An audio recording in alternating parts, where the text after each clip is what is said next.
vamos a ver lo que es el lupus eritematoso sistémico, que es la, ah, o sea, lo típico de un proceso autoinmune. El lupus eritematoso sistémico, como las enfermedades autoinmunes, son enfermedades crónicas, generalizadas. El Instituto Nacional de Nutrición, Salvador Subirán, dice que es un lupus eritematoso generalizado. Si alguien va a hacer la especialidad allá en nutrición, de cualquiera les van a decir lupus eritematoso generalizado. Pero, pues, según consenso mundial, se estipula que es un problema sistémico.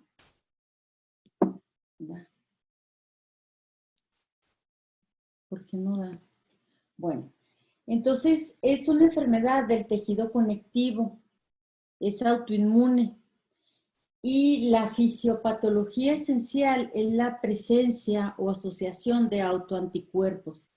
Si no tenemos algún autoanticuerpo detectado, casi podemos decir que podemos excluir esta patología. O sea, el daño es porque se forman complejos inmunes, antígeno, anticuerpo y complemento. Y eso en donde ustedes me digan, va a depositarse y va a dañar el lugar en donde se deposite. Entonces, no hay un lupus sin un depósito de complejos inmunes. O sea, no hay otra manera de daño. Es una enfermedad que puede afectar a muchos órganos y puede tener muy diversas manifestaciones clínicas. El curso puede ser invariable, o sea, no podemos decir que de una parte va a pasar a otra. Puede ser que únicamente se quede con manifestaciones sistémicas pequeñas, o sea, podemos decir pequeño que afecte mucocutáneo, llámese piel, cuero cabelludo,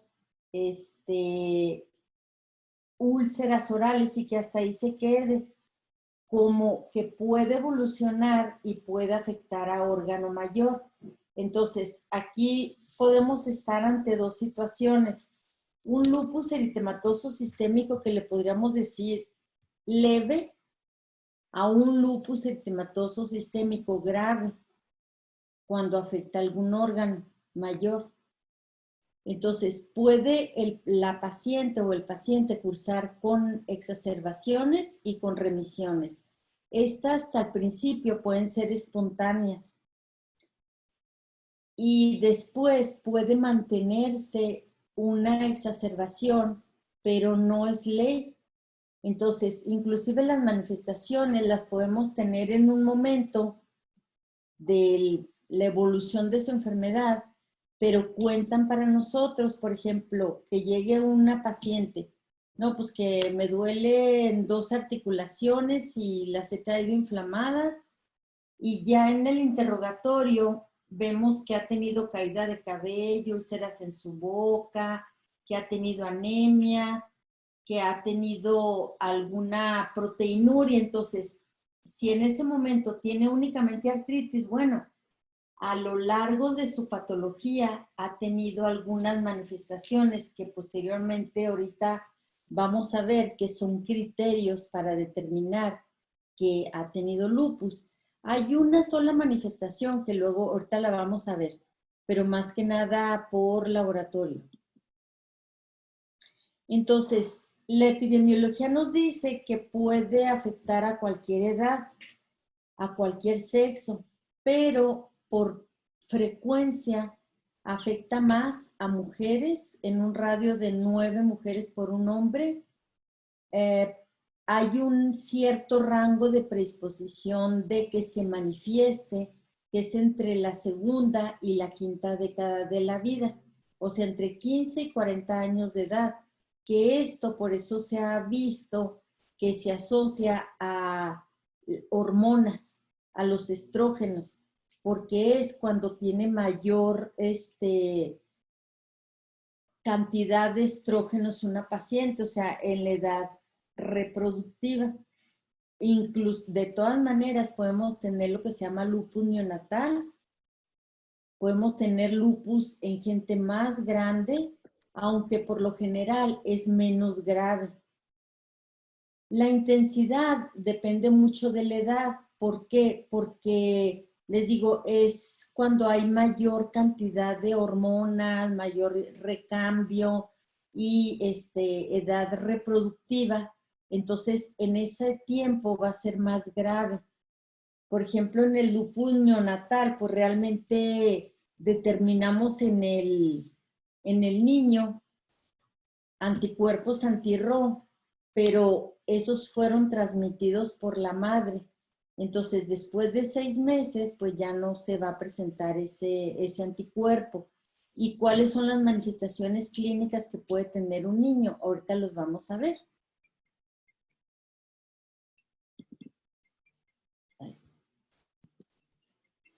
Bueno, la causa, igual que las enfermedades autoinmunes, pues no las tenemos claras. Hay ciertos factores que pueden ser predisponentes, como es la luz ultravioleta. Cuando tienen cierta predisposición para presentar el lupus, se puede activar después de un tiempo que estuvieron asoleándose. ¿Por qué? Porque las proteínas de la piel se desnaturalizan con la luz ultravioleta y expresan nuevos antígenos. Entonces, esos nuevos antígenos que anteriormente no los había detectado el organismo, pues los detecta como si no fueran propios y se activa toda una serie de células y procesos inflamatorios que finalmente terminan en la formación de autoanticuerpos y esto ocasiona daño. Hay ciertos factores que se mencionan que son inducidos por microorganismos, sobre todo secuencias de aminoácidos, igual que en la artritis reumatoide. ¿Por qué? Porque comparten la autoinmunidad. Como les menciono, los factores externos, la luz ultravioleta, también el cigarro, al haber alteración en los péptidos, pues expresan nuevos antígenos y aparte el intercambio de CO2 y la síntesis del metabolismo de oxígeno con aniones superóxidos, todo esto va a activar para que se formen autoanticuerpos. Hay una producción de múltiples autoanticuerpos contra ciertos autoantígenos. Sobre todo son antígenos extractables del núcleo, que son los ENA. Aquí el autoanticuerpo más frecuente, no que sea tan específico, pero de mayor frecuencia son los anticuerpos antinucleares y diferentes patrones de expresión por inmunofluorescencia. Bueno, el daño, pues como les mencionaba, la única fisiopatología es que dañan por el depósito de complejos inmunes. Hay depósito de complejos. ¿Me quieren preguntar algo? No, doctor, fue una compañera que entró y se escuchaba el ruido de su micrófono. Ok, bueno. El daño celular por complejos inmunes a veces son pequeños, entonces se quedan en la microvasculatura o en el intersticio y empiezan a crecer esos inmunocomplejos y a formar verdaderos folículos linfoides. Y de ahí salir toda la serie de procesos que nos van a activar la autoinmunidad. También hay citotoxicidad por autoanticuerpos y sobre todo el pleito de los linfocitos T citotóxicos contra neoantígenos. Y pues les digo, la consecuencia de formación de inmunocomplejos que a veces se van uniendo unos con otros y hacen muy grandes complejos inmunes y sobre todo eso es lo que nos va a dañar a órgano mayor. Depende si la evolución así se va. Entonces les digo, igual que en la artritis reumatoide, hay una serie de reacciones inflamatorias con liberación desde la inmunidad innata, o sea, cuando se activan los macrófagos, células endoteliales, células plasmáticas, neutrófilos, el que ustedes me digan, cualquier serie celular que se active, esta se va perpetuando y va a liberar una serie de citocinas que van a expandir el proceso autoinmune. Y con el tiempo, pues vamos a tener una lesión tisular secundaria, dependiendo en dónde lo tengamos. Aparte de los factores predisponentes que dijimos, hay ciertas bases genéticas que nos mencionan que hay cierta predisposición genética. Nos preguntan, bueno, y yo lo tengo, o sea, parte de mi familia lo puede tener, sí, pero siempre y cuando tengan esa secuencia de antígenos de histocompatibilidad tipo 2. Ha habido una serie de estudios los cuales nos dicen y han demostrado que los antígenos de histocompatibilidad tipo 2, DR, sobre todo el DR4, DR8, el DP y el DQ201, o sea, que sea el alelo tanto del padre como de la madre, eso es lo que nos va a predisponer a que tengan esta patología. Hay también pacientes que tienen en su familia, ya sea hermanos o tíos que tienen esclerodermia o que tienen artritis reumatoide y ellos tienen lupus. Entonces hay cierta predisposición familiar para presentar autoinmunidad, pero no es tan directo como la diabetes, por ejemplo. Que la diabetes, si son 4 hijos, fácil 2 o 3 pueden tener diabetes. En este caso, en estas autoinmunidades, no es tan frecuente la prevalencia, pero sí tienen cierta predisposición. Si hacemos la determinación de los antígenos de histocompatibilidad, vemos que comparten epítopos y comparten ciertas isotipos de antígenos de histocompatibilidad.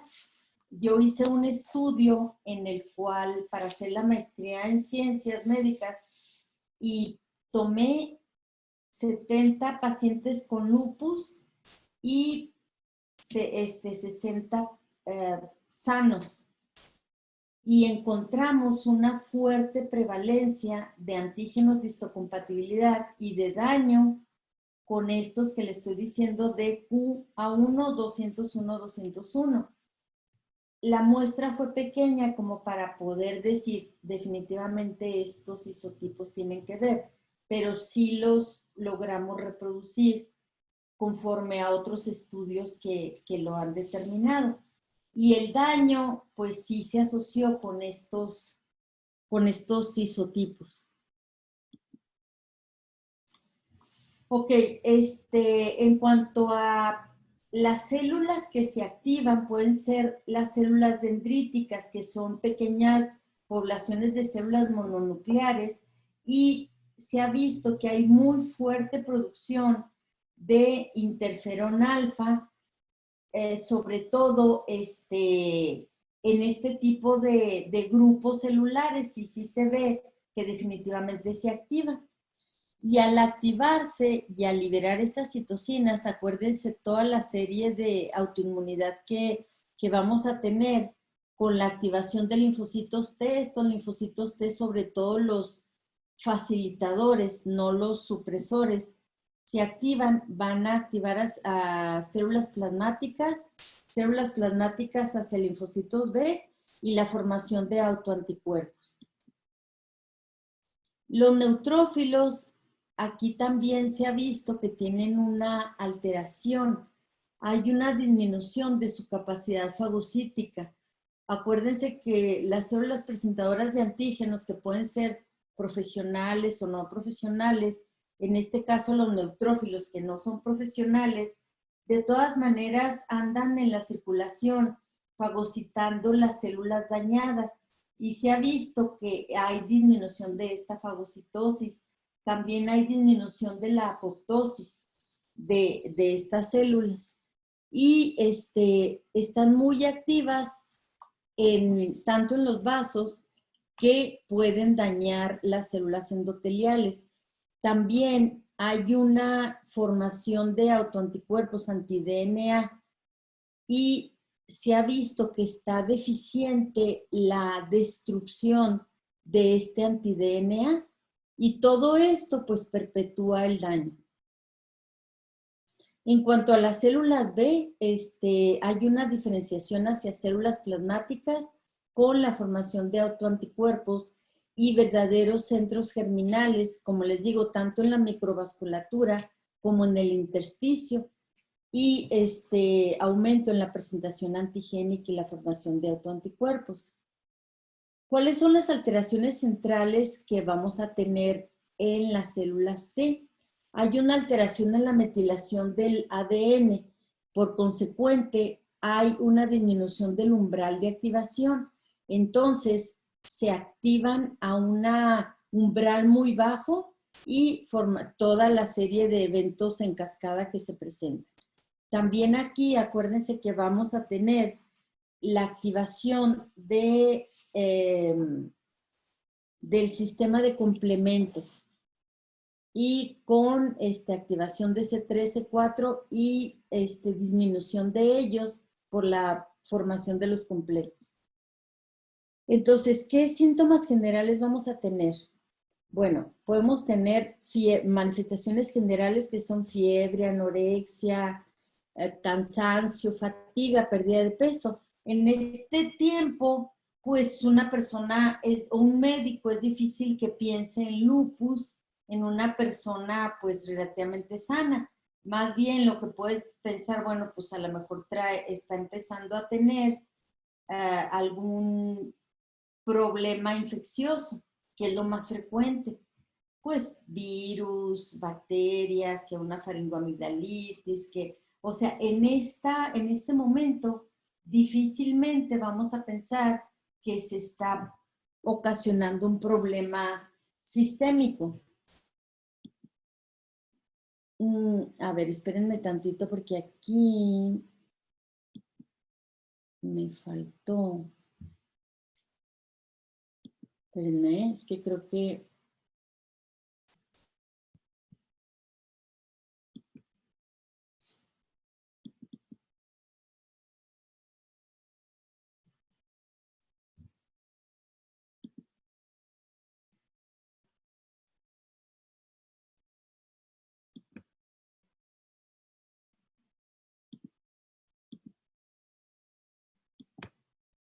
Esto es lo que les quería poner.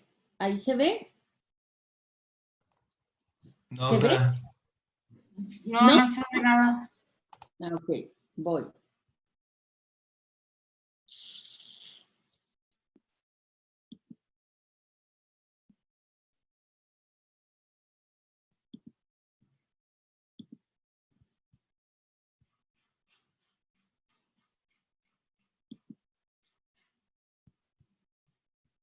A ver, déjenme ver si ya... Aquí está. ¿Ahí se ve?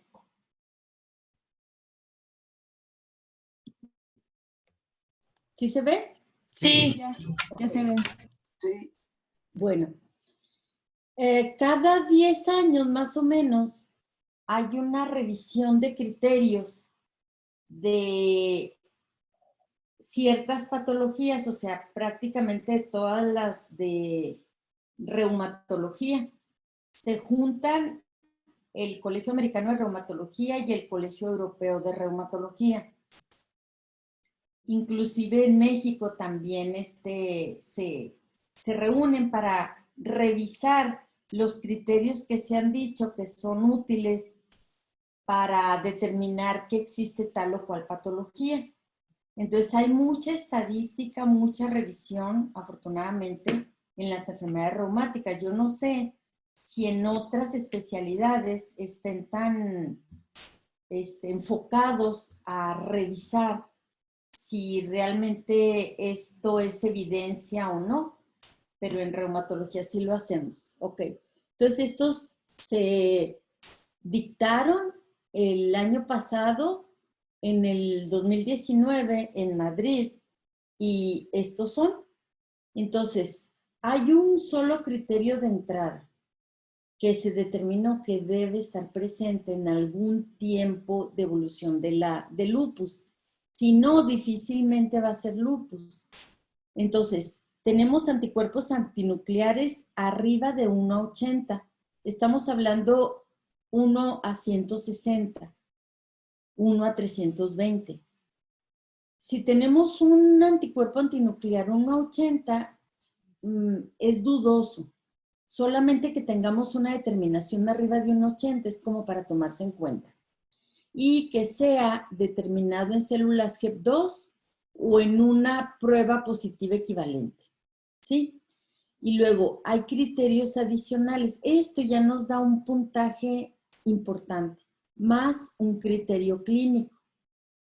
Entonces, los criterios adicionales, bueno, que no cuente un criterio, es más probable una explicación por otra enfermedad que no sea lupus. O sea, si tiene un anticuerpo antinuclear, 1 a 160, 1 a 320, pero no tenemos ninguna manifestación clínica de esto, pues entonces no es, me explico. Tenemos que buscar otros criterios de otra patología. Y luego, al menos se necesita un criterio clínico. Con un criterio clínico más anticuerpos antinucleares es muy probable que tenga lupus.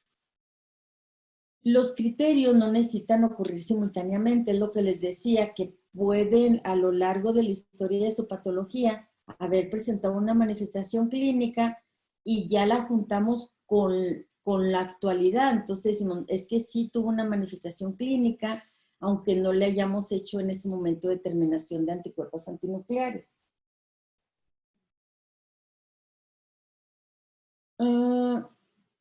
Y luego, para tomar la puntuación, solo vamos a tomar en cada uno de los dominios, que cada uno de estos es un dominio, el más alto, que se cuente con la puntuación total. Por ejemplo, tenemos síntomas constitucionales que ya dijimos, fiebre, fatiga, pérdida de peso, entonces aquí decimos que tiene 2 puntos. En manifestaciones, aquí lo vamos a dividir por clínica, manifestaciones en piel, manifestaciones en las articulaciones, manifestaciones en sistema nervioso, manifestaciones en serosas, manifestaciones hematológicas y manifestaciones renales. ¿Sí? Si, por ejemplo, aquí en riñón tenemos una biopsia ya determinada con nefritis lúpica clase 3 o 4, nos da una puntuación de 10. Ya no tomamos en cuenta la proteinuria. ¿Me explico? Vamos a tomar el de más puntaje de cada dominio. Y necesitamos 10 puntos o más si cumple los criterios de entrada. ¿Cuáles son los criterios de entrada? Los anticuerpos antinucleares. ¿Sí? Y todo esto que mencionamos. Por ejemplo, manifestaciones cutáneas. Hay manifestaciones cutáneas agudas, subagudas o crónicas. Las agudas es que tengan el eritema malar típico fotosensible en alas de mariposa. Hay ciertas manifestaciones discoides o subagudas en las cuales podemos tener unas manifestaciones en piel eritematosas que generalmente son en zonas expuestas al sol, por ejemplo en la espalda, en la V de cuello, o ya manifestaciones cutáneas crónicas, que es el lupus cutáneo discoide, en el cual hay atrofia. ¿Sí? Y luego, la artritis. La artritis, por lo general, puede ser arriba de 2 articulaciones o dolorosas o hinchadas y más rigidez matutina arriba de 30 minutos. Por lo general, las manifestaciones articulares en lupus no son tan erosivas como en la artritis reumatoide, pero sí pueden en algún momento dado ser erosivas. Manifestaciones neurológicas, todo esto es por exclusión de alguna otra patología. Por ejemplo, pueden tener delirium, pero vamos a descartar que no tenga afección en funciones mentales superiores, o sea, que no tenga esquizofrenia, antes de haber tenido esta manifestación que digamos es de lupus. Pero si ella en su infancia o se determinó por psiquiatría que tiene manifestaciones psiquiátricas, pues entonces en este momento no lo vamos a decir que es por el lupus, o que tenga psicosis. Hay que descartar, por ejemplo, que tenga psicosis esteroidea. Es frecuente que presenten psicosis esteroidea. Tenemos que checar cuánta dosis de esteroide le estamos dando. Convulsiones también es por exclusión. Convulsiones que no tengan por alguna más ocupativa, por alguna otra situación que nos esté ocasionando las convulsiones. ¿Me explico? Todo esto es por exclusión. La serositis que tenga derrame pericárdico, pericarditis aguda, o en pulmón, entonces también tenemos que descartar que no sea un tumor, que no sea una alteración en corazón, por ejemplo, una pericarditis bacteriana o una miocarditis bacteriana. O sea, todo esto, a pesar de que digamos sí tiene lupus, siempre tenemos que descartar o algún proceso orgánico, algún proceso infeccioso para decir que es por la autoinmunidad. Por ejemplo, hematológicas.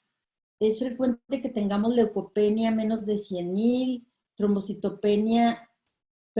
leucopenia menos de 3,500, trombocitopenia menos de 100,000, anemia hemolítica autoinmune, y que hagamos todos los parámetros para determinar que es autoinmune. A veces cuando les estamos dando inmunosupresores, la satioprina, el micofenolato, la ciclofosfamida, nos pueden ocasionar eventos adversos hematológicos. Entonces, a pesar de que digamos está activo el lupus, tenemos que descartar que no sea por medicamentos. En riñón, la proteinuria tiene que ser arriba de medio gramo en 24 horas. La biopsia renal, por lo general, el riñón se afecta en los glomérulos, pero también se puede afectar el intersticio. Entonces hay que descartar que sea un problema también por medicamento o que esté asociada a otra situación.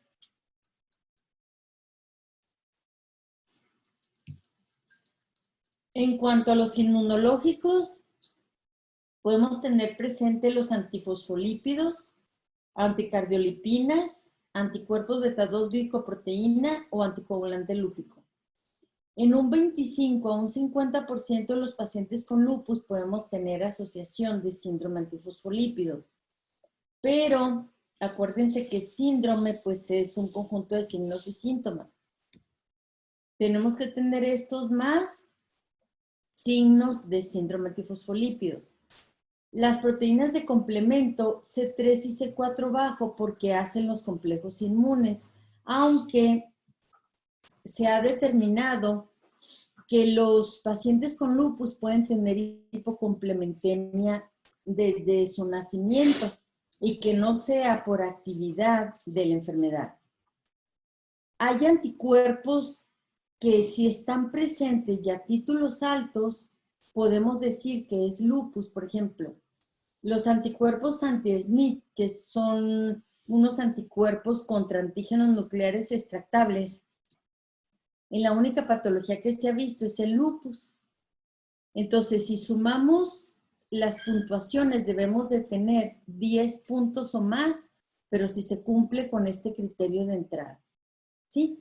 Aquí es una representación esquemática de lo que hemos estado diciendo de los factores que predisponen a que se presente este problema autoinmune, la liberación de citocinas, los complejos inmunes y que afecta a cualquier órgano, pero los que por mayor frecuencia afectan es a riñón, a piel, a pulmón y a cerebro. ¿Sí? Entonces esta representación está muy bonita para que se acuerden que puede afectar cualquier órgano, por frecuencia son estos. Entonces, vamos a ver las manifestaciones específicas, cutáneas. Como les mencionaba, pueden ser agudas, subagudas o crónicas. Aquí podemos descartarlo con una biopsia. Hay un problema si vemos en la unión dermoepidérmica. Esto es patognomónico de daño por lupus. En la unión dermoepidérmica vamos a encontrar depósito de complejos inmunes o si todavía no se hace el complejo inmune, vamos a encontrar un infiltrado linfocitario abundante. Entonces hay una dermatitis en la interfase, en la unión dermoepidérmica. Eso es patognomónico de lupus.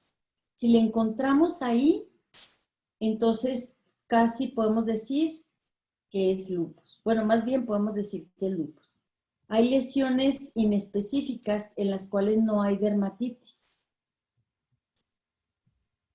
Entonces, vamos a tener el típico lupus cutáneo agudo con exantema, fotosensible, en alas de mariposa. Es un lupus buloso y hay necrosis en la unión dermoepidérmica. Luego podemos tener lupus cutáneo subagudo. Esto se puede presentar a lo largo de la evolución de la enfermedad o de primera intención. ¿Cuál es el lupus subagudo? Lo tenemos en el escote, en el V de cuello, en la espalda, en los brazos, en los antebrazos, y hay una evolución pápulo-escamosa, pero esto no deja secuela, no deja cicatriz. Y esto se puede confundir con reacción alérgica. Pero si tenemos una paciente que ya sabemos que tiene lupus y se expuso un poco al sol, puede presentar estas manifestaciones y de todas maneras tenemos que descartar que no haya alguna reacción alérgica, algún antibiótico, algún medicamento, algún antiinflamatorio o cualquier cosa. Pero si sabemos que se expuso a la luz, lo más seguro es que sí sea un lupus cutáneo subagudo. Y luego tenemos el lupus cutáneo crónico, en el cual vemos un lupus eritematoso discoide con el centro atrófico. Hay una paniculitis, también es frecuente que las encontremos con paniculitis en el lóbulo de la oreja, que se llama paniculitis lobulillar lúpica. Hay una cierta descamación y son lesiones crónicas que cicatrizan. Aquí tenemos una fotografía de lo que es un lupus cutáneo crónico, con atrofia en el centro y la periferia está muy activa, si lo ven.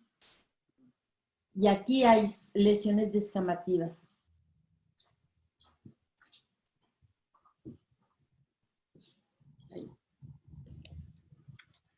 Aquí está otro lupus crónico, que estas lesiones se pueden confundir con lesiones orgasiformes, porque hay descamación también.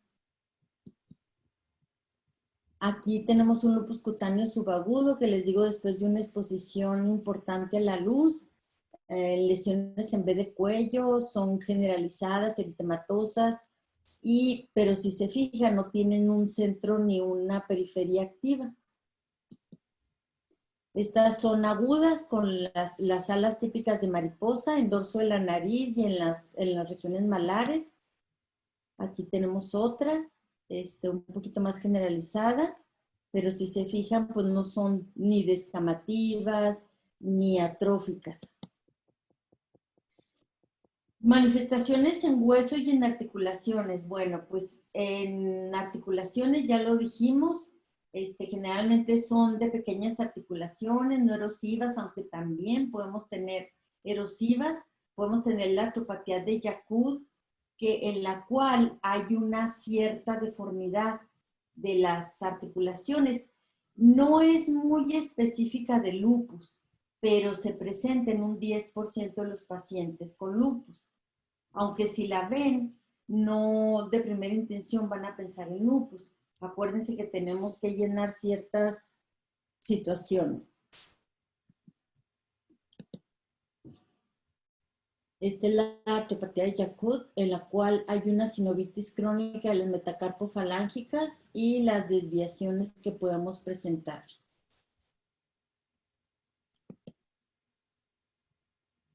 Aquí lo tenemos. ¿Sí? Una subluxación de la interfalángica, de las metacarpofalángicas, de las interfalángicas proximales, y esta Z que se presenta. Las manifestaciones renales, desgraciadamente, son las que más afectan la calidad y la cantidad de vida de las pacientes. Entonces, si estamos hablando de pacientes que tienen 20 años, 25 años, con nefropatía, con proteinuria severa, que puede evolucionar hacia una insuficiencia renal crónica y que requieran trasplante renal, o sea, hemodiálisis, diálisis. Entonces, esto afecta y es lo que tenemos que tener en cuenta. Fíjense, afecta hasta un 30 a un 95% de los pacientes. O sea, se han hecho estudios en los cuales se han hecho biopsias renales sin ninguna manifestación de laboratorio o clínica, y en un 95% de los pacientes se encuentra daño renal. Afortunadamente, este daño renal puede ser una glomerulonefritis tipo 1. ¿Qué es esto?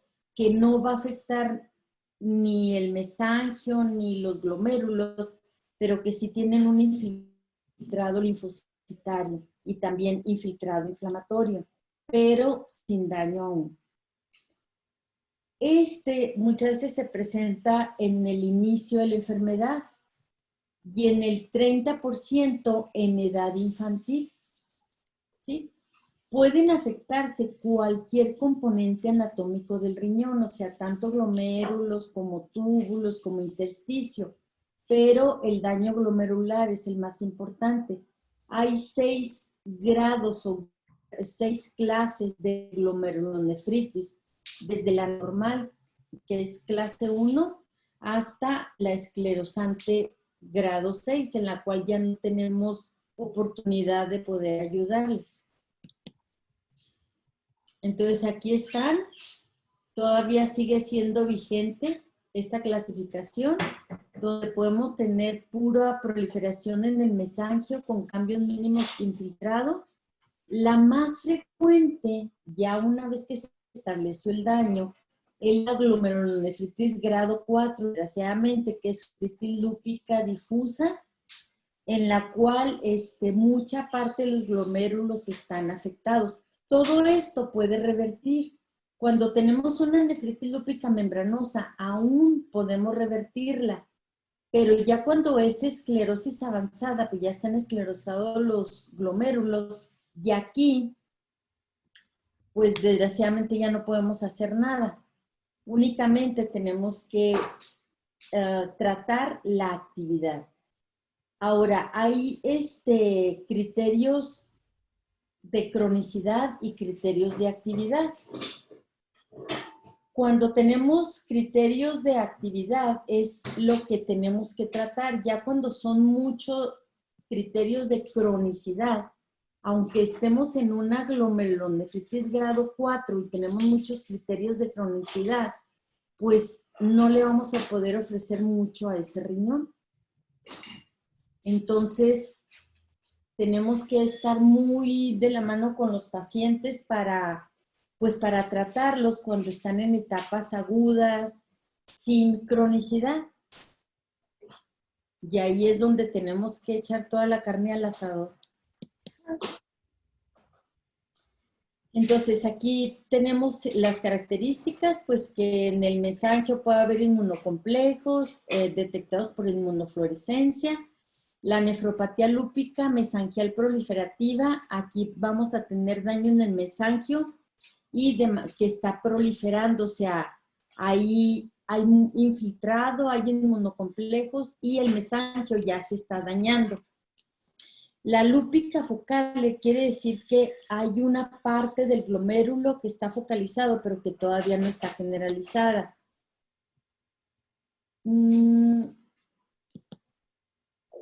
Pues aquí. En la 4, que les digo que es muy frecuente, es la forma más frecuente y grave. Y esta va a cursar con proteinuria de moderada a intensa. ¿Qué es esto? Que está arriba de 1 gramo y que puede estar ya en rangos nefróticos, arriba de 3 gramos. De un 60 a un 90% van a cursar con síndrome nefrótico. Esto es muy importante porque si estamos checando el examen general de orina y tiene mucha proteinuria, aunque no se ven los gramos, si nos detecta 3 cruces o 4 cruces, aguas, porque ahí tenemos mucha proteinuria. Y que tengamos microhematuria y luego checamos si trae hipertensión. Esto se puede evolucionar en insuficiencia renal la mitad de los casos. Puede ser que esta glomerulonefritis tipo 4 se comporte como una glomerulonefritis rápidamente progresiva y no nos dé oportunidad de poder ayudar al paciente y se van directamente a una insuficiencia renal crónica.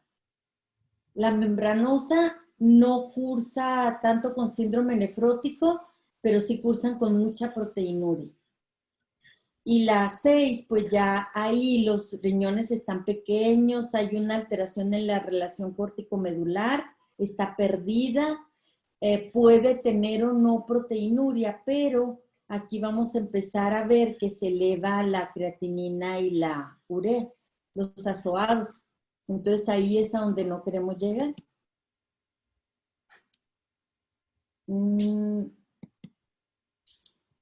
Otra vez está aquí. Bueno. Ok. Eso es en cuanto a riñón. En cuanto a pulmón, podemos tener pleuritis, derrame pleural, podemos tener inclusive daño pulmonar intersticial, podemos tener daño en los grandes vasos como es la hipertensión pulmonar, inclusive podemos tener alveolitis o hemorragia pulmonar. Esta situación es la que mayor gravedad y muy rápido pone al paciente en, pues casi en la antesala de la muerte. Hasta ahorita, todas las pacientes que han llegado con hemorragia alveolar o hemorragia pulmonar, no tengo una sola que haya sobrevivido. Es algo muy, muy drástico, muy rápido, en el cual pues no tenemos más opciones. Utilizamos anticuerpos monoclonales, utilizamos inclusive plasmaféresis, o sea, muchas cosas he hecho y hasta ahorita no he tenido una sola paciente que haya sobrevivido a esto. Y desgraciadamente son pacientes jóvenes. El riesgo también de afección tromboembólica en pacientes con síndrome de anticuerpos antifosfolípidos o con el solo anticuerpo antifosfolípidos de por sí son estados de hipercoagulabilidad. Entonces ahí se complica mucho más la cosa. En cuanto a las manifestaciones cardíacas, podemos tener daño en cualquier capa del corazón. Miocardio, pericardio y endocardio. El pericardio pues, nos puede dar una pericarditis que puede afectar a 40% de los pacientes. Si se fijan, es mucho. Puede ser la primera manifestación de la enfermedad. Puede llegar que no, pues que me falte el aire y van a cardiología y ven líquido en el pericardio y dicen, no, pues es una endocarditis o una pericarditis bacteriana o por 1000 cosas le buscan. Y siendo que el 40% de los pacientes con lupus pues pueden tener esa manifestación. Inclusive hay muchos que pueden tener la primera manifestación. Se puede acompañar la pericarditis con pleuritis en el 70% de los casos, entonces podemos tener las dos serosas inflamadas, pero si hacemos un estudio de líquido, tanto de la serosa del pulmón como del corazón, vamos a ver que hay mucha proteína, que hay depósito de complejos inmunes ahí. Y en el miocardio podemos tener lo que se llama miocarditis lúpica. Inclusive puede haber vegetaciones de Liebman, parecidas a las de Liebman-Sachs, parecidas como en la endocarditis bacteriana. Esto mismo nos puede dar eventos trombóticos. Las manifestaciones gastrointestinales lo podemos tener en una tercera parte de los pacientes. ¿Cuáles son? Pues son las úlceras orales. A veces hay peritonitis aséptica. ¿Qué es esto? Que hay una inflamación de la serosa, o sea, de la pleura, y que no la encuentran por ningún lado. Y es aséptica. Entonces, puede ser el origen de un dolor abdominal. Podemos tener crecimiento tanto del hígado como del vaso. Podemos tener hepatitis autoinmune también, con elevación de las enzimas hepáticas. Y esto puede ser transitorio. Alteraciones neuropsiquiátricas que les decía, puede afectar cualquier parte, desde disfunción cognitiva, delirio, ansiedad, psicosis, siempre y cuando no tengamos el antecedente de que haya tenido otra alteración psiquiátrica y que sea la causa. De un 17 a un 75% de los pacientes pueden tener esta manifestación y puede estar a lo largo de la evolución de la enfermedad. Podemos tener accidentes vasculares cerebrales también. Podemos tener microinfartos secundarios a anticuerpos o el síndrome antifosfolípidos. It's 13 hours. Los anticuerpos antinucleares. Pues estos son los patognomónicos. Se dice que su negatividad prácticamente descarta el diagnóstico. Por eso decíamos que en manifestaciones de entrada tiene que estar los anticuerpos antinucleares positivos. Y puede tener diferentes patrones determinados por inmunofluorescencia. El más frecuente es el moteado, pero puede tener cualquiera. A ver, por ejemplo, aquí vamos a ver situaciones que se nos pueden presentar. Que llámese que no sea nada más, pues, en esta prevalencia de edad, en ser mujer. Puede haber algo que se llama lupus light o lupus inducido por fármacos. Son muchos los medicamentos que pueden inducir a un lupus light, pero aquí los autoanticuerpos son diferentes. Y en el lupus, el embarazo puede cursar con lupus, inclusive puede ser una vez que se embarazó, que se presente el lupus. Entonces es un apartado muy especial y que tenemos que tener cuidado. Por ejemplo, en el hombre, pues se puede presentar en un 12% de los pacientes. Estas manifestaciones son manifestaciones mucocutáneas, manifestaciones encerosas, como es la serositis con pleuritis, pericarditis. Es menos frecuente artritis y erupción malar, pero cuando se presenten hombres es más frecuente con respecto a las mujeres que se presenten manifestaciones renales, neurológicas y trombocitopenia. En cuanto a las manifestaciones de autoanticuerpos, no hay diferencia en ninguno de los dos sexos. Muchas veces se demora el diagnóstico porque dicen, no, pues, ahí es hombre, claro que no tiene lupus. Entonces, andan en una parte o en otra, pueden ir con el nefrólogo, pueden ir con el neurólogo y sin embargo llegan con nosotros ya más tarde. El lupus inducido por fármacos. En un 5 y un 10% de casos de lupus puede afectar a cualquier sexo. Pueden tener dolores musculares y articulares, derrame pleural, pericárdico, pueden tener manifestaciones generales como fiebre, pueden tener erupciones, hepatosplenomegalia, pero aquí los anticuerpos antinucleares son positivos, pero débilmente positivos, y los anti-DNA y anti-RO y anti-LA son negativos. ¿Cuál es el mecanismo? Pues no está claro. Parece que hay una acción directa con el propio mecanismo de acción a través de los metabolitos de las sustancias que se ingirieron. Hay ciertos factores genéticos que se dice que son acetiladores lentos. ¿Qué es esto? Que esa sustancia de desecho de los medicamentos permanece más en el organismo que los que acetilan rápidamente. Entonces, ahí se expresan nuevos antígenos.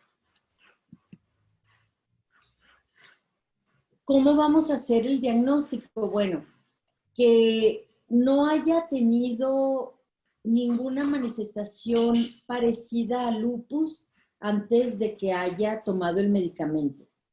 Que la recuperación es después de un año, fíjense, de haber tomado el medicamento. Y anticuerpos antinucleares únicamente positivos, sin otros autoanticuerpos. ¿Cuáles son los medicamentos? Luli, ¿le puedes contestar a eso? Espérenme tantito, ¿eh?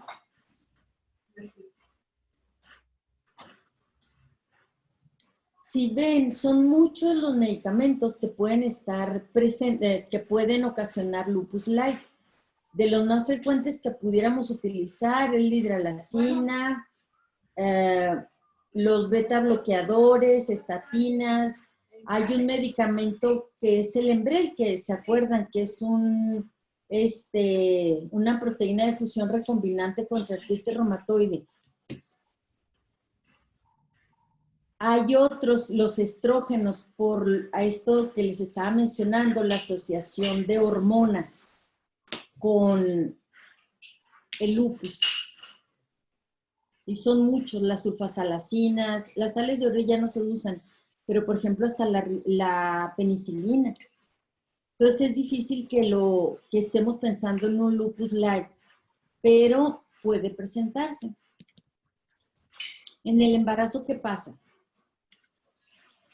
Las pacientes mucho nos preguntan, ¿me puedo embarazar? Sí, sí se puede embarazar. La fertilidad es completamente normal, pero de un 30 a un 40% de las pacientes hay abortos espontáneos o los embarazos son prematuros.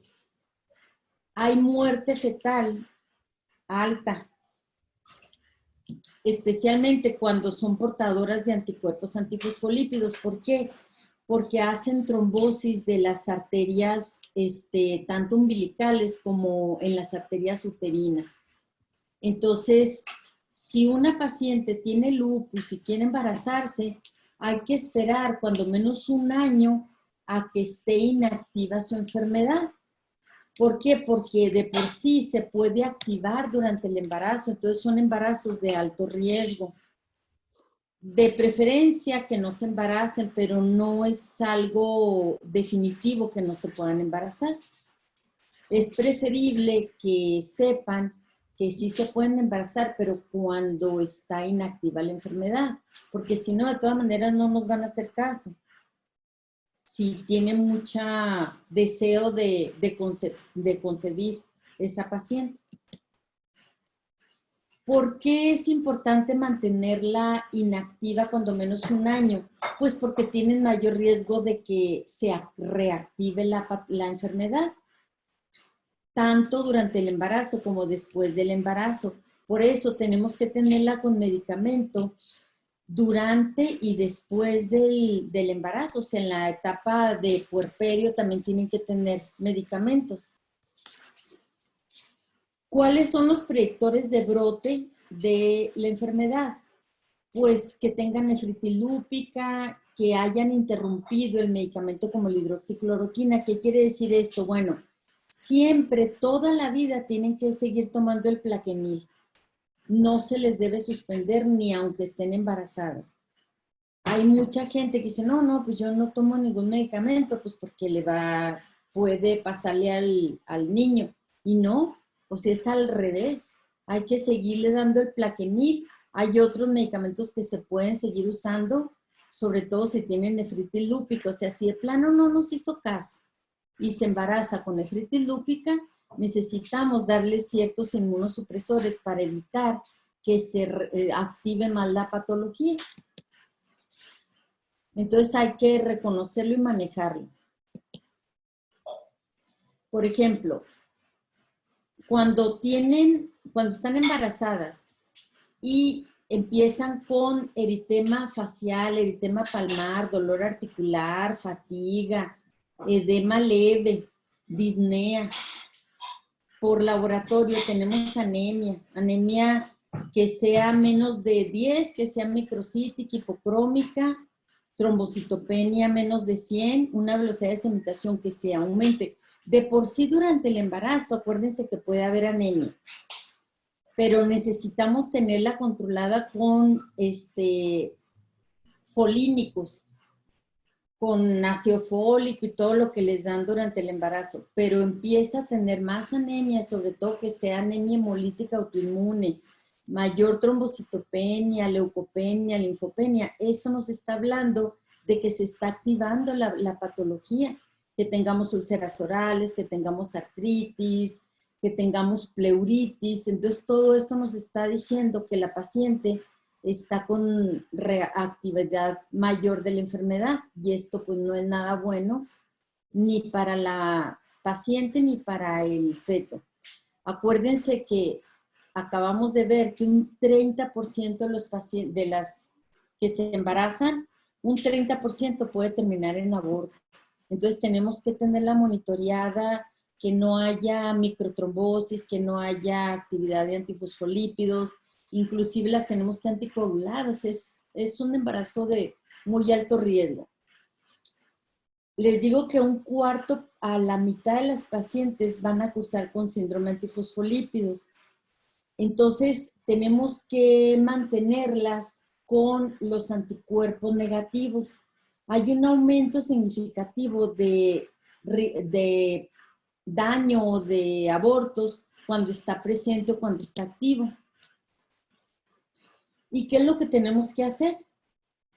Cuando hay portadoras asintomáticas que tienen anticuerpos antifosfolípidos, pero no tienen eventos clínicos previos, entonces esto pues no necesita tratarse.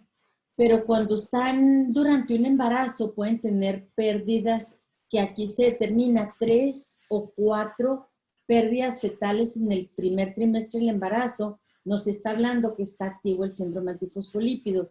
O hay pacientes que de plano tienen eventos trombóticos, pérdidas fetales. Entonces aquí hay que utilizar heparina, no nada más de bajo peso molecular, sino heparina normal. Y durante el embarazo y durante semanas posparto, desgraciadamente esto tiene mucho riesgo, porque inclusive puede hacer que pierdan al bebé porque por sangrado. Entonces, es muy riesgoso.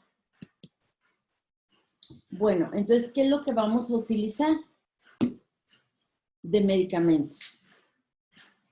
Lo siento, no te... Depende de la manifestación clínica que tengamos. Los corticosteroides los vamos a tratar de usar lo más bajo posible. ¿Cuánto es lo más bajo? 5 miligramos, 2.5 o nada. ¿Cuándo vamos a utilizar metilprednisolona? Bueno, pues cuando tenemos complicaciones maternas o cuando tenemos afección a órgano mayor. ¿Cuándo vamos a utilizar los antimaláricos? Tipo la cloroquina, tipo hidroxicloroquina, que es el Plaquenil. Bueno, pues cuando tenemos manifestaciones úlceras orales, mucocutáneas, caída de cabello, eritema malar, todo eso. Y prácticamente durante toda la vida de la paciente. Nunca suspenderlo, nunca, a menos que tengamos un evento adverso con la hidroxicloroquina. Esto es que se deposite en la retina. Entonces, más o menos cada 6 meses, después de que están utilizando los antimaláricos, tienen que ir con el oftalmólogo para descartar esa posibilidad. Si se les deposita, no pasa nada, porque si lo suspenden, pues poco a poco se va a ir metabolizando eso que se depositó y ya no le causa daño permanente. Los inmunosupresores. Si tiene afección en órgano mayor y está embarazada, puede continuar con azatioprina a dosis de 50 a 100 miligramos, depende cuánto sea lo que necesite y cuál actividad tengamos. En cuanto a los inhibidores de calcineurinas, que son la ciclosporina y el tacrolimus, se dejan únicamente para los pacientes o las pacientes que tienen trasplante de algún órgano, ya sea riñón o ya sea hígado, solamente en esos casos. Si no ese es el caso, si no tenemos otra situación, pues preferible suspenderlo. Y les digo, las dosis bajas se deben utilizar 5 a 15 miligramos, pero muy raro. Solamente depende de la actividad que tenga durante el embarazo. Podemos llegar a veces hasta 30 miligramos o pulsarlas. Cuando tienen anticuerpos antifosfolípidos, anticoagulante lúpico, bueno, pues podemos utilizar la aspirina y el clopidogrel como agentes antiplaquetarios seguros. Y en la medida de lo posible, utilizar heparina de bajo peso molecular sin utilizar la heparina normal. Pero si ya ha tenido trombosis, si ya ha tenido microinfartos, si ya ha tenido tromboembolismo a alguna parte, pues sí tenemos que utilizar la heparina normal. La warfarina, esa nunca se debe usar porque es teratogénica, especialmente durante el primer trimestre. Cuando tenemos la asociación de síndrome antifosfolípidos, ¿qué es lo que tenemos que usar? Bueno, utilizar antiinflamatorios no esteroideos pueden ser seguros durante el primer y segundo trimestre. Lo vamos a suspender en la semana 32 por el riesgo de cierre prematuro de conducto arterioso. Si se fijan, son muchas cosas que tenemos que analizar, que tener en cuenta para tratar a una paciente que pues se embarazó. Preeclampsia. La preeclampsia en una tercera parte de las pacientes que tienen síndrome antifosfolípidos, que tienen lupus, puede presentarse la preeclampsia. Entonces podemos tener hipertensión, proteinuria, todo eso, ¿no? Y si utilizamos altas dosis de esteroides, pues también pueden llevar una diabetes mellitus del embarazo, obesidad.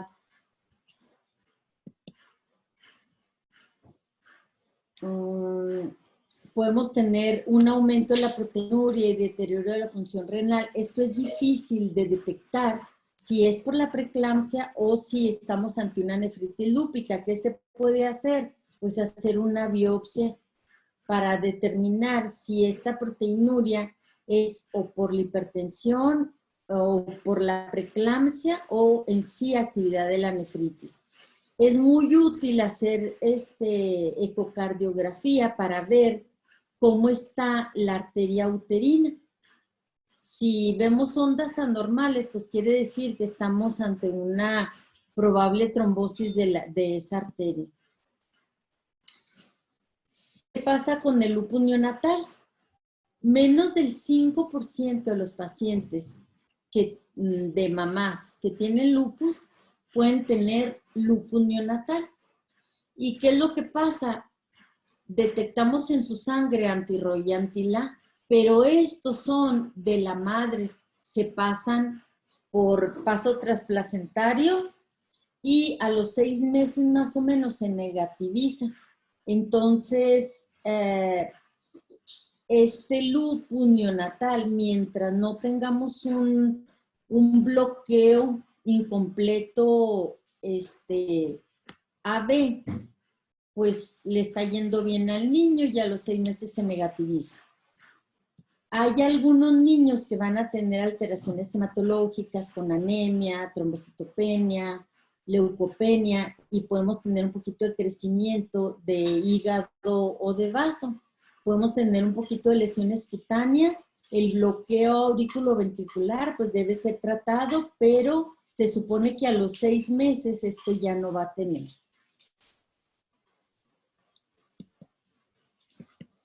¿Cómo la diagnosticamos? Pues ya dijimos, los del 2019. Esto ya no se usan.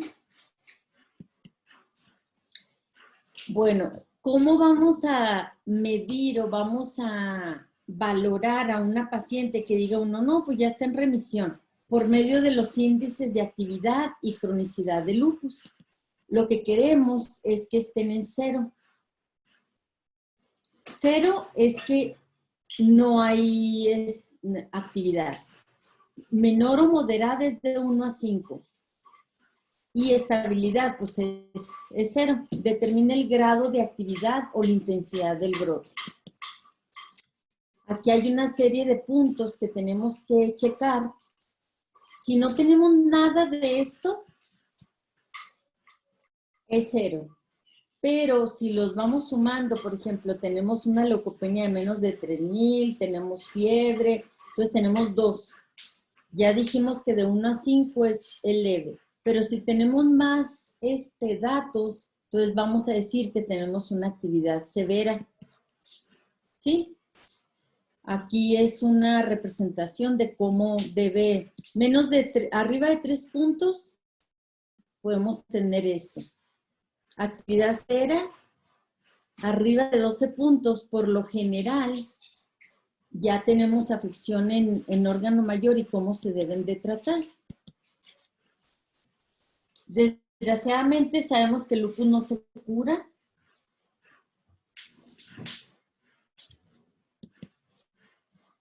¿Cuál es el objetivo del tratamiento? Como vimos, es bastante complejo. ¿Estamos de acuerdo? Debe individualizarse. ¿Por qué? Porque no es lo mismo que tenga eritema malar a que tenga una artritis o que tenga pleuritis. ¿Y cuál es el objetivo? Pues inhibir la hiperactividad del sistema inmunológico, evitar y prevenir y minimizar el daño a los órganos y evitar recaídas. Por ejemplo, los antiinflamatorios pues nos van a ayudar a es eficaz contra el dolor, sobre todo cuando tienen mialgias, artralgias o artritis. ¿Cuál es el que vamos a utilizar? Pues hay que ver costo-efectividad. No hay uno que digamos, no, pues depende de la experiencia que tengan ustedes para utilizar los antiinflamatorios. A veces se pueden combinar y depende también de la escala análoga visual. Por ejemplo, aquí tenemos que tomar en cuenta un paciente que tenga insuficiencia renal o que tenga hipertensión. No es lo mismo usar inhibidor del COX-2 o, por ejemplo, ibuprofeno, paracetamol. Los corticosteroides ya dijimos que estamos tratando de utilizar los menos que sean posibles, la menos dosis que sea posible. ¿Cuándo son sistémicos? Pues cuando tenemos alguna afección importante y los asociamos con un inmunomodulador.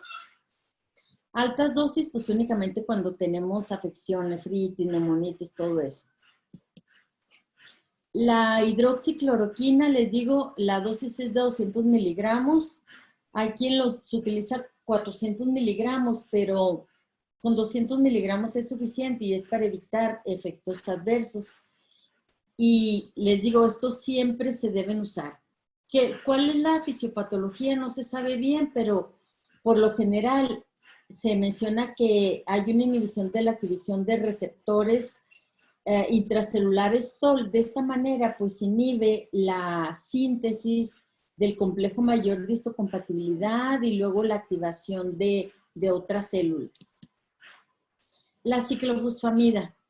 La ciclofosfamida se usa cuando tienen sobre todo nefritis lúpica, afección en el sistema nervioso central, también, o sea, con hemorragias cerebrales, con trombosis cerebrales, con infartos cerebrales importantes o hemorragia pulmonar. Es el estándar de oro, les menciono, para la glomerulonefritis proliferativa difusa. Y esto se va utilizando diferente tiempo.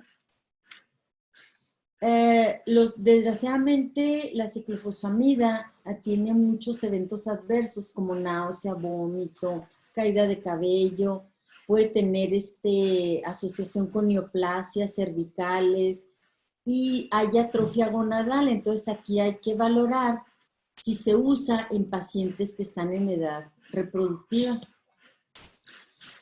En lugar de, a veces se puede utilizar el micofenolato.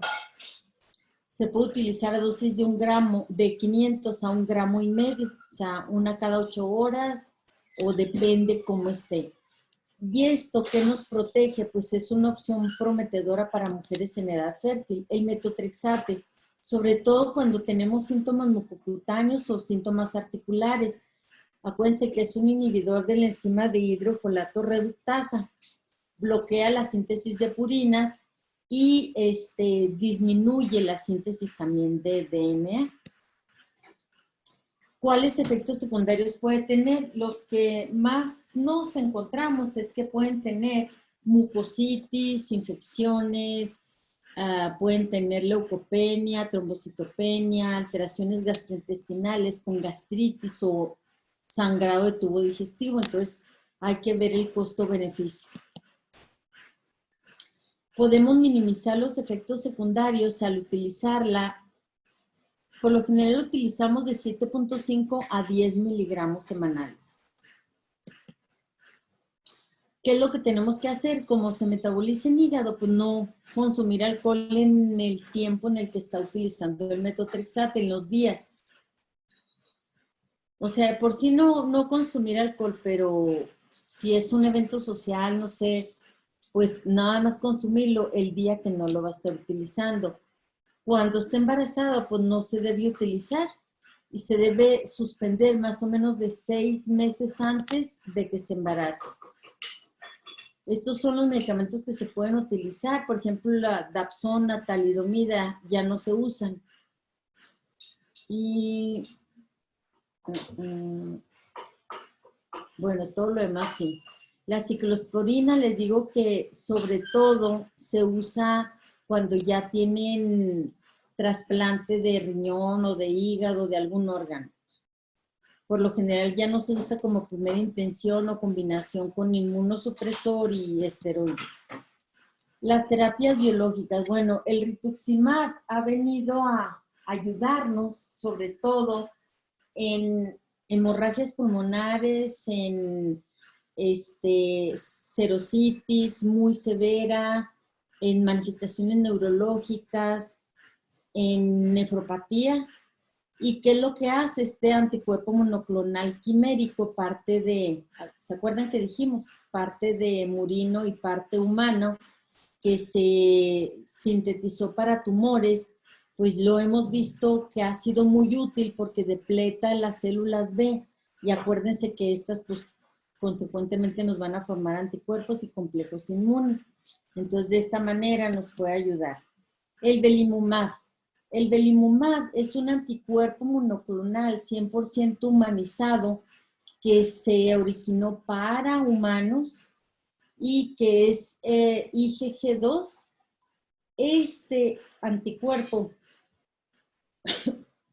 va contra la proteína que estimula los linfocitos B humanos. Entonces, al inhibir esta proteína, estos linfocitos B, pues se está bloqueando la unión del bli soluble o del, pues sí, de esta proteína y hace consecuentemente que no se activen o que no se formen células plasmáticas, digo, anticuerpos. ¿Cuándo se usa el lupus activo grave de moderado a severo? Por lo general se usa en moderado. ¿Y qué es lo que va a hacer el belimumab? Reduce la actividad en pacientes seropositivos, reduce la formación de autoanticuerpos por lo que dijimos, normaliza la hipergamma-globulinemia, porque también hay hipergamma-globulinemia por aumento de la síntesis de IgG. Normaliza el C4. ¿Por qué? El complemento. ¿Por qué? Pues porque no se están formando complejos inmunes. ¿Cómo se usa? 10 miligramos por kilo a los 14 y a los 28 días. Y eso es todo. No sé si tengan alguna pregunta. Yo tengo una duda, doctora. A ver.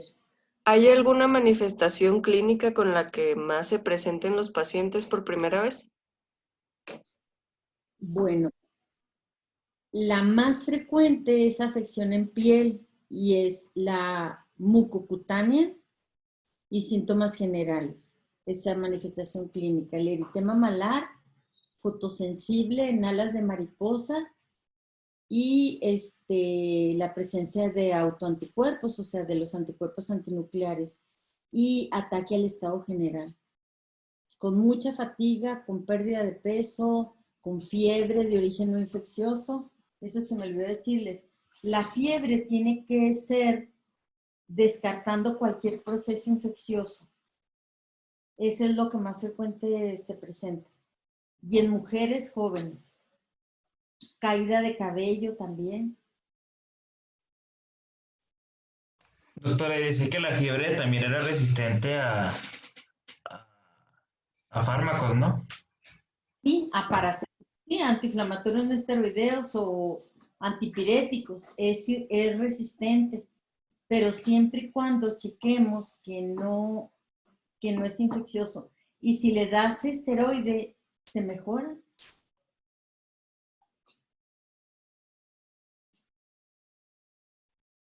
¿Qué otra cosa? Doctora, en los casos de lupus neonatal, que decía que después de los 6 meses los títulos se iban a negativizar, Ujú. qué pasa si no se negativizan o siempre se negativizan en los niños? Bueno, por lo general eso pasa si se negativizan. Si no se negativizan, es dudoso que el paciente, que el niño, que el recién nacido, los esté formando porque aparte no tiene una madurez de las células que forman las inmunoglobulinas. Difícilmente se van a encontrar positivas. ¿Sí me explico? O sea, independientemente que ese niño vaya a tener en la edad adulta o en la adolescencia lupus, pues en ese tiempo no va a formar él inmunoglobulinas, porque todavía no hay esa madurez.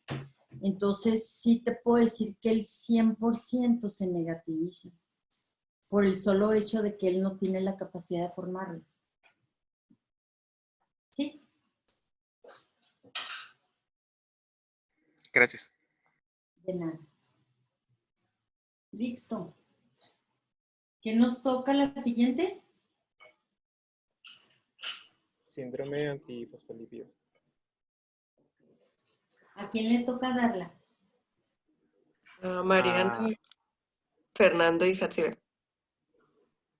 Ok, ¿y qué tal si sí lo dan ellos ahora? Es que quiero ver qué tal investigan, qué tal, se puede decir le echan ganas, ¿no? ¿Verdad? Sí, está bien, doctora. Sí, Pero si no encontramos algo, ¿nos echa la mano? claro que sí. Muy bien. Me mandan su correo. ¿Se lo podemos mandar tiempo antes para que nos revise la expo? Claro, Muy bien. bueno, bye. Entonces, Gracias. ya dijimos, la próxima se la dan ustedes. Sale, Ay, doctora. Ok, doctora. Ok, doctora. estamos la clase que sigue.